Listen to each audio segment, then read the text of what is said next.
ناب مدب Essential English Conversation ብደሓን መጻኹም እዚ መደብ እዚ ተምሃሮ ቋንቋ እንግሊዝኛ ክሓልፈኩም ዘይግባእ ኣዝዩ ኣገዳሲ ትምህርቲ ሒዙልኩም ቀሪብሎ ኣብዚ ክፍለ ትምህርቲ እዚ ብኸመይ ንነብስኹም ምስ ሓደስቲ ሰባት ከም እትፋለጡ ክትመሃሩ ኢኹም ክልተ ሰባት ንፈለማ ግዜ ክራኸቡ ከለዉ ብኸመይ ኣገባብ ከም ዝፋለጡ ኣዳምፁ Hello, I'm Shan.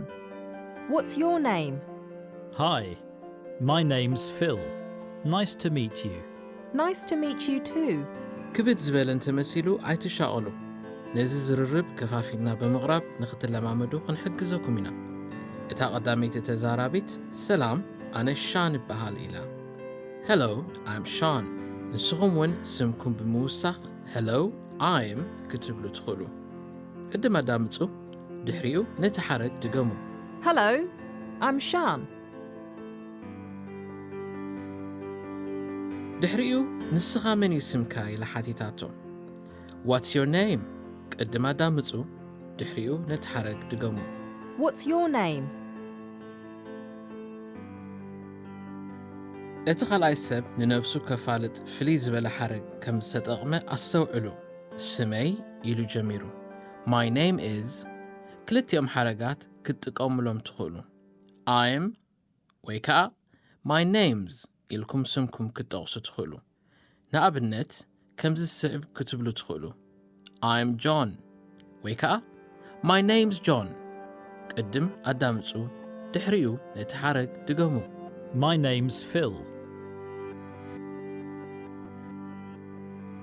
Phil ስሙ ድሕሪ ምንጋር ከምዚ ዝስዕብ ኢሉ Nice to meet you ክፋለጠካ ደስ ይብለኒ ቅድም ኣዳምፁ ድሕሪኡ ነቲ ሓረግ ድገሙ Nice to meet you. ሽዑ ሻን ከምዚ ኢላ መሊሳ Nice to meet you too ኣብ መወዳእታ ነቲ ሓረግ እዚ ዝስዕብ ቃል ከም ዝወሰኸትሉ ኣስተውዕሉ to እዚ ድማ ኣብ መልሲ ዝውሰኽ ተደራቢ ቃል እዩ ቅድም ኣዳምፁ ድሕሪኡ ነቲ ሓረግ ድገሙ Nice to meet you too. ግርም ሕጂ ካልኦት ሰባት ንፈለማ እዋን ክራኸቡ ከለዉ ዝጥቀሙሎም ሙሉኣት ሓሳባት ጽን ኢልኩም ስምዑ Hi, I'm Pete. What's your name? Hi, my name's Mark. Nice to meet you. Nice to meet you too.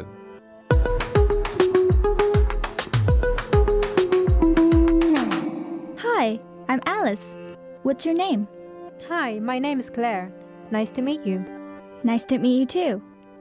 ሕራይ ደጊምና ንፈትን ነቶም ናይ እንግሊዝኛ ሙሉኣት ሓሳባት ስምዕዎም ድሓር ድገምዎም ነፍሲ ወከፎም ሓንሳብ ክትሰምዕዎም ኢኹም Hello, I'm Shan. What's your name? Hi, my name's Phil. Nice to meet you. Nice to meet you too. ነቲ ዝሰማሃርኩሞ ናይ እንግሊዝኛ ሓሳባት ክሳዕ ክንደይ ከም ትዝክርዎ ንርአ ነቶም ናይ ትግርኛ ሙሉኣት ሓሳባት ድሕሪ ምስማዕ ናብ እንግሊዝኛ ተርግምዎም ሰላም ኣነ ሻን ይበሃል Hello, I'm Shan. መን እዩ ስምካ What's your name? ሰላም ስመይ ፊል እዩ My name's Phil. ክፋለጠካ ደስ ይብለኒ Nice to meet you. ኣነ ውን ክፋለጠኪ ደስ ይብለኒ Nice to meet you too. ግርም ሕጂ ንብምልኦም ሙሉኣት ሓሳባት ደጊምኩም ኣዳምፁ Hello, I'm Shan. What's your name? Hi, my name's Phil. Nice to meet you. Nice to meet you too. ንፉዓት ሕጂ ብእንግሊዝኛ ስምኩም ክትነግሩን ንኻልኦት ኣስማቶም ክትሓቱን ክኢልኩም ኣለኹም መሓዛ ኣናዲኹም ብእንግሊዝኛ ስምኩም ምንጋርን ስሞም ምሕታትን ተለማመዱ ከምዚ ምባል እውን ኣይትረስዑ Nice to meet you ኣብቲ ዝቕጽል መደብ Essential English Conversation ምሳና ክትህልው ተስፋ ንገብር Bye for now.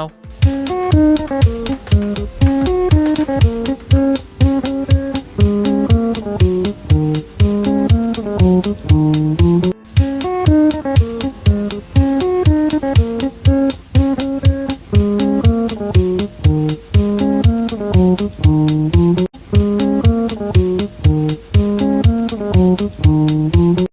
እንኳዕ ናብ መደብ Essential English Conversation ብደሓን መጻኹም። እዚ መደብ እዚ ተምሃሮ ቋንቋ እንግሊዝኛ ክሓልፈኩም ዘይግባእ ኣዝዩ ኣገዳሲ ትምህርቲ ሒዙልኩም ቀሪብሎ። ኣብዚ ክፍለ ትምህርቲ እዚ ካበይ ከም ዝመጻኹም ንኽትሕብሩ ዝሕግዙ ሙሉኣት ሓሳባት ክትምሃሩ ኢኹም። ክልተ ሰባት ካበይ ከም ዝመጹ ንሓድሕዶም ክተሓታተቱ ከለዉ ንስማዕ። Hi, David. Where are you from? I'm from London. How about you? I'm from Manchester. ንጀማሪ ክብድ ይብል ይኸውን ግናኸ ኣይትሻቐሉ። እዚ ምይይጥ ከፋፊልና ብምቕራብ ንኽትለማመዱ ክንሕግዘኩም ኢና። እታ ቀዳመይቲ ሰብ ካበይ ኢኹም መጺኢኹም ኢላ ሓቲታ። Where are you from? ቅድም ኣዳምጹ ድሓር ነቲ ሓረግ ድገሙ። Where are you from?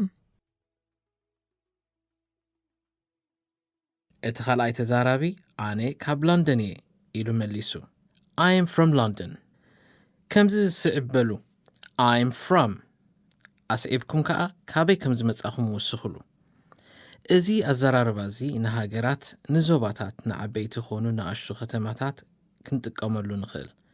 ፈለማ ኣዳምጹ ድሕሪኡ ነቲ ሓረግ ድገሙ። I'm from London. ኣስዒቡ ነታ ቀዳመይቲ ተዛራቢት ተመሳሳሊ ሕቶ እዩ ሓቲትዋ። ተመሳሳሊ መልሲ ንምርካብ ዝሕተት ሕቶ ከምዚ ይመስል። ንስኽኸ ካበይ መጺኺ? How about you? ብተመሳሳሊ ከምዚ ዝመስል ሕቶ ክሕተት ይከኣል። And you? ቅድም ኣዳምጹ ድሕሪኡ ነቲ ሓረግ ድገሙ። How about you? And you? እታ ቀዳመይቲ ተዛራቢት ካብ ከተማ ማንቸስተር ዝመጸት ስለ ዝኾነት ኣነ ካብ ማንቸስተር እየ ኢላ መሊሳ። I'm from Manchester. ቅድም ኣዳምጹ ድሓር ነቲ ሓረግ ድገሙ። I'm from Manchester.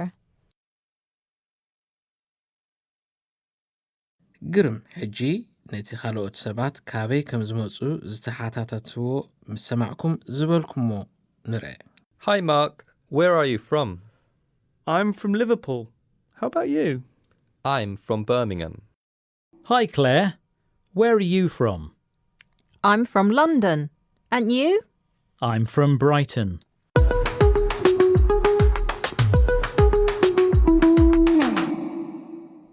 ሓራይ እምበር እስከ ደጊምና ንፈትን። ነቶም ናይ እንግሊዝኛ ሙሉኣት ሓሳባት ድሕሪ ምስማዕ ድገምዎም። Hi, David. Where are you from? I'm from London. How about you?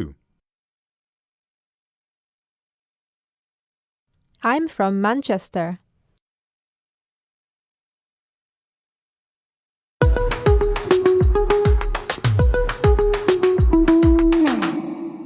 ግርም ሕጂ ነቲ ዝተምሃርኩሞ እንግሊዝኛ ክሳብ ክንደይ ክትዝክርዎ ከም እትኽእሉ ንርአ። ነቶም ናይ ትግርኛ ሙሉኣት ሓሳባት ድሕሪ ምስማዕ ናብ እንግሊዝኛ ተርጉሞም።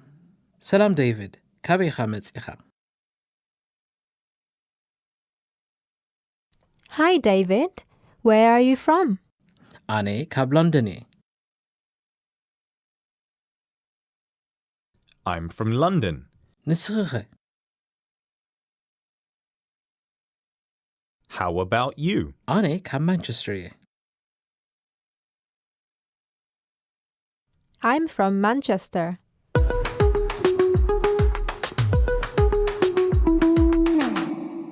ግርም ሕጂ ንብምልኦም ሙሉኣት ሓሳባት ደጊምኩም ኣዳምጹ። Hi, David. Where are you from? I'm from London. How about you? I'm from Manchester. ንፉዓት ሕጂ ካበይ ከም ዝመጻኹም ክትነግሩን ንኻልኦት ሰባት ካበይ ከም ዝመጹ ክትሓቱን ክኢልኩም ኣለኹም። ዝተምሃርኩሞ ደጋጊምኩም ምልምማድ ግን ኣይትረስዑ። መሓዛ ብምንዳይ ብእንግሊዝኛ ካበይ ከም ዝመጻኹም ሓብርዎም። ካበይ ከም ዝመጹ ከዓ ሕተትዎም። ኣብቲ ዝቕጽል መደብ Essential English Conversation ምሳና ክትህልው ተስፋ ንገብር። Bye for now.